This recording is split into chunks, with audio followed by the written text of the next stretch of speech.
Welcome to Black Talk Radio, hosted by Kristen Ayana. Listen as we discuss the latest in Black culture, Black news, and Black entertainment. What's good, y'all? It's your girl, Kristen Ayana, and welcome back to Black Talk Radio, where we discuss the latest in Black culture, Black news, and Black entertainment. Now, I'm really excited because we have Mel with us today. Hey, girl. Hey, everybody. Hey.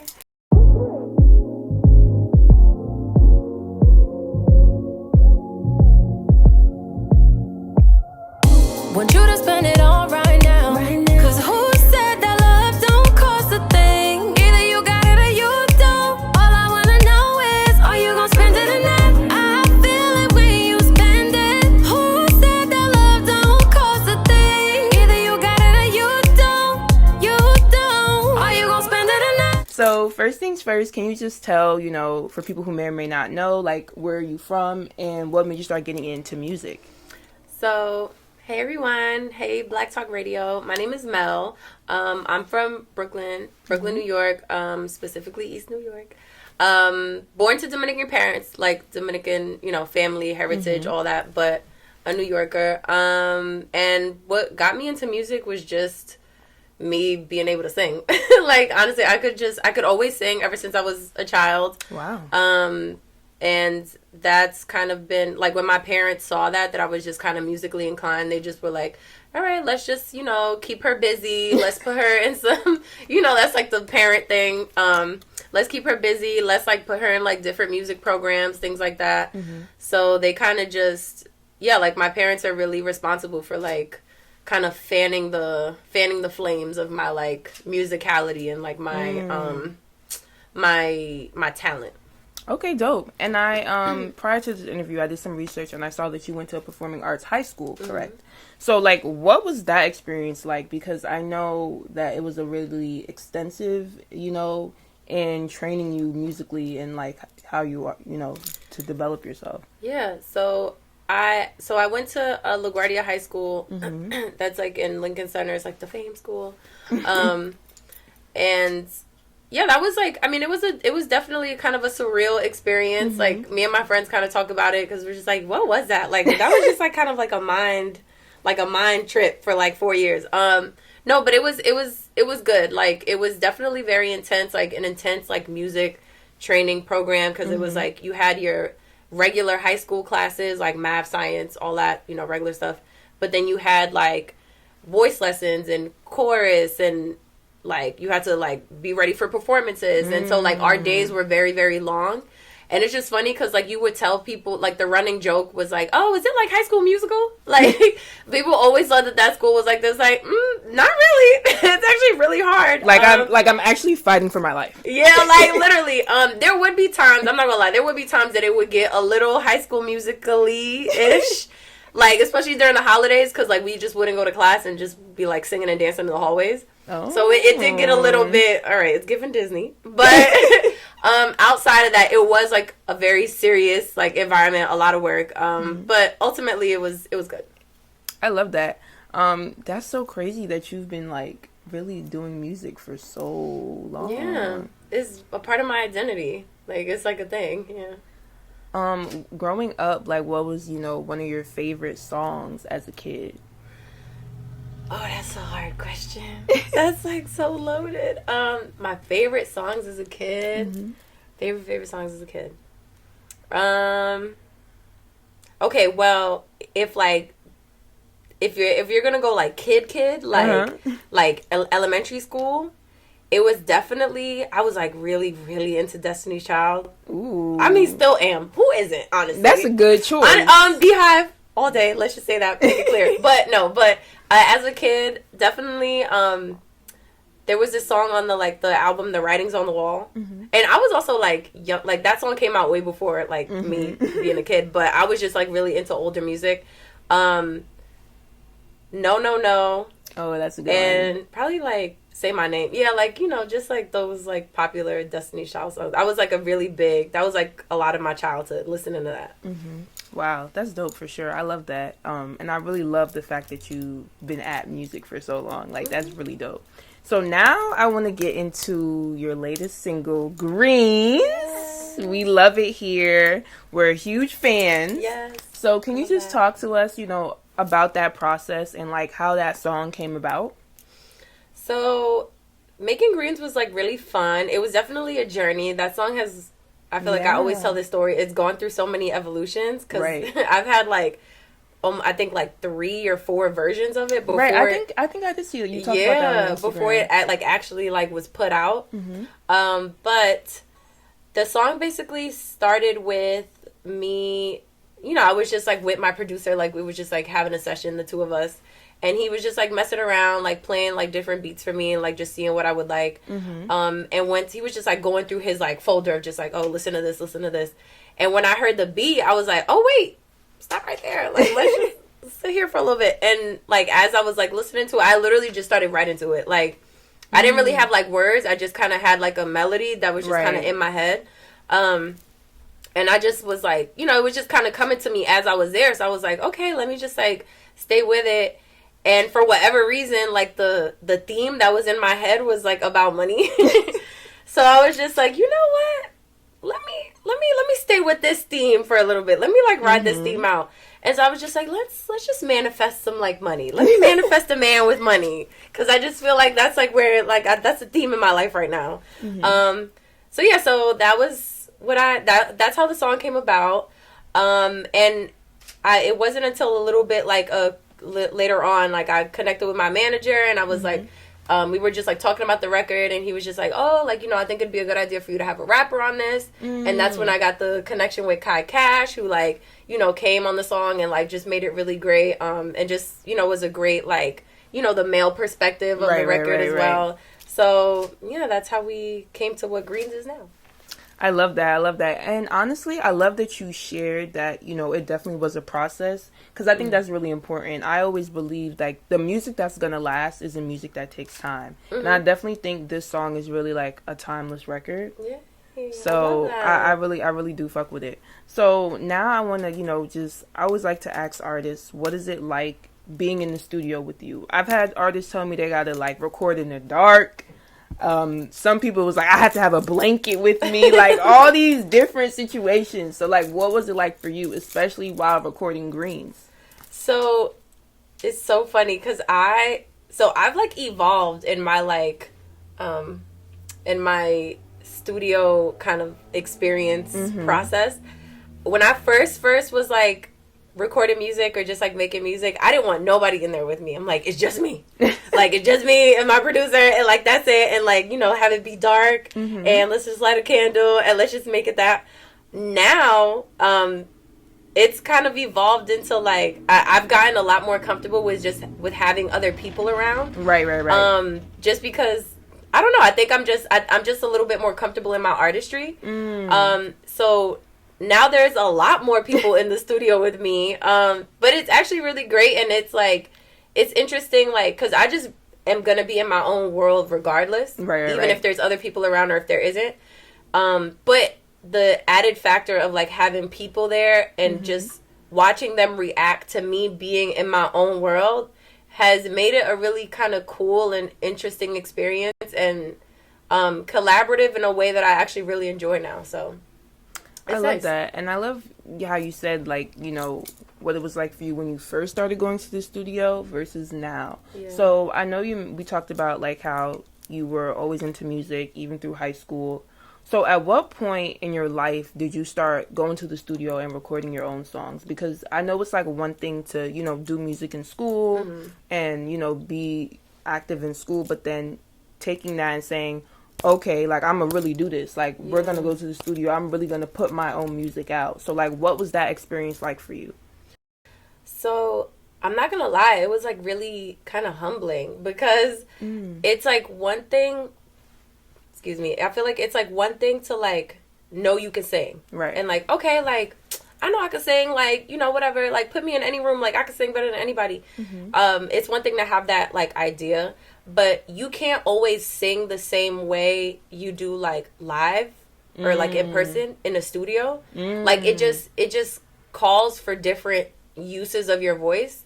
And so, those first few times that I was like just kind of figuring out my sound and like figuring out like how I wanted to like emote just emotions with my voice and whatever, it was kind of weird. Like I was like, wait, why is that sounding like the way I thought it would sound in my head? But you know, after a lot of like trial and error, I feel like I've gotten to a good place now where like I know the way I want things to sound in my head is I'm getting it across well, like in a record and like in the booth and, you know, in the studio. So yeah, that's what that process has been like. Okay, dope. I love that you shared that though, because I definitely think it is a process, and like a lot of artists and even people in general, like with whatever career path, can definitely relate to that. And you know, I love that you took the time out to really step back and say, okay, this is what I thought it was going to be, but it's not that, but I can still get to my goal and maneuver and do what I have to do to get there. So I think that's dope for sure. So now I want to talk a little bit about, you know, you mentioned you have more people in the studio with you now. So I want to ask you, like, do you have a team, and like how, or management, and like how did that come about, and you know, what impact has that had on you as an artist? Yeah, so I do have a team now, which is like a little surreal to say and like just be able to have that. When I first started out, I didn't really have a team. Like I was just kind of doing things myself, and you know, just indie artists. Like just I'm gonna just figure it out, just tough it out. But what I've noticed is that like, you know, I've been very thankful to God and like very thankful to the universe and, you know, whatever you believe in. That as I've been putting in the work and like showing up for myself and, you know, just really like going hard for myself, I have been rewarded with people that see that and want to get behind that. And so that's kind of how the team that I have now has like kind of come to fruition. Cause that's how I, you know, came upon my manager, who's also here in the room. We love that. And yeah, just other people, the person who's helping me in the studio, he's like helping me like executive produce my project that's gonna come out later on in the year. Okay, we excited for that. A little sneak peek for Black Talk Radio. No, yeah, the person that's helping me executive produce my project, his name is Kevin Antonio, who's amazing.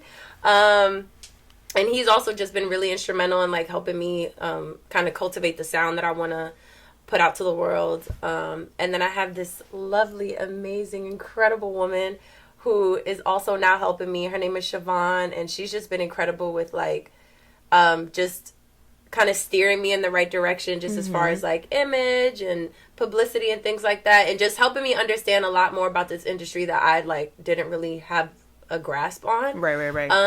So yeah, just I have some cool people behind me, and I'm really thankful. I love that. And I love that you said, you know, because you were putting in the work, you were blessed with those people, right? Because I think that's really important. And it really shows that you deserve it. So I love that for you, for sure. So now I have to ask, I always ask my guests this. We know you're an R&B girl. So if you could collab with any artist, who would it be and why? Who would it be and why? Well, my number one that I always want to collab with, like, and I think about it all the time, and I'm really just, I'm using up all my manifestation powers that I have to make this happen at some point in my life, is Kaytranada. Oh, damn, that would be hard. Okay, you see it, right? Yeah. You feel, okay, I'm so glad you are with me, because, no, he would just be, listen, don't get me riled up, because, like, it's Easter Sunday. What we got to do? Okay. Let's send the prayers up. Let's just manifest it right now. Okay, no, Kaytranada, I love him so much. Like, I love him so much. I talk about him every chance I get, because, like, I just feel like that would just, it would just, the way it would come together, it would just be incredible. Yeah. I love that. I'm like such a fan. Like I went to like one of my first concerts that I ever went to, just like dolo, like I went by myself. I don't like do that as a woman. You just, you know, don't be going to stuff by yourself like that. But I was just like, nah, I have to see this man. So I went, best concert experience I've ever had. Wow. And it just like confirmed to me like, damn, like he is as fire as I thought he was. Like I just, yeah, that's my number one. I need to collab with him at some point. Someone else that I'd really like to collab with, I feel like Victoria Monet is just like, she's just, I love that y'all are just feeling it. Y'all are feeling it. I love her story. Like she's Isn't amazing. she great? Yeah. I love the way she songwrites and like just like makes music. She just like really paints a picture and just like I just love how she really like I love it when an artist like you hear them and you immediately kind of just get taken into their world. And she really does that for me. Like so I'm just really into everything she does. And then this is gonna be kind of funny, but like I at some point I would love to collaborate with like Future. I know that's like that. Very random. That's random and like a kind of a left field, but people always come here and say they want to collab with Meek Mill. So honestly, nothing shocks me at this point. But it's like I've had like multiple people say Meek. So you probably are the first that have not said Meek Mill. So we're gonna give it up for the ones that you said. Yay! But yeah, no. So those are my top 3 right now. I like Future. Like I know that there's like some thoughts and opinions about him, but and I'm not here to dispute those. The music. Yeah, and like he's hard. He's hard. The way he paints a picture, I'm here for it. Yeah, that definitely can't be denied. Okay, so now we're gonna play a little game. I love a game. I heard you like games, so I do love a game. So this game is called Culture Tags.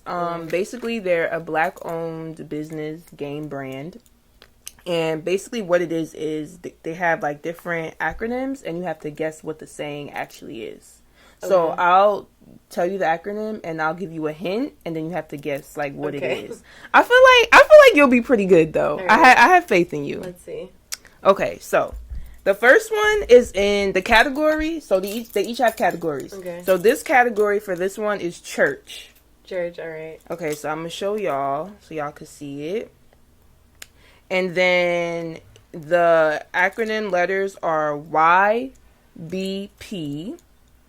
And the hint is you use this to basically agree with a statement that someone is saying. Oh, wait. I'll show you, so maybe that can help you. YBP. So say for you're at church, the word is just like it's really getting to you. Like you're definitely agreeing with it. You better praise him, or you better preach. Yes. Okay, yeah. All right. So the next one is in the category Black Twitter. Now the hint: Issa Rae made this comment in the interview when asked who she wanted to win at the Emmys. So I'm going to read you the letters. IRFEB. I know that. I'm rooting for everybody black. Period. You good. I'm liking this. Okay. I don't know. You 2 for 2 right now.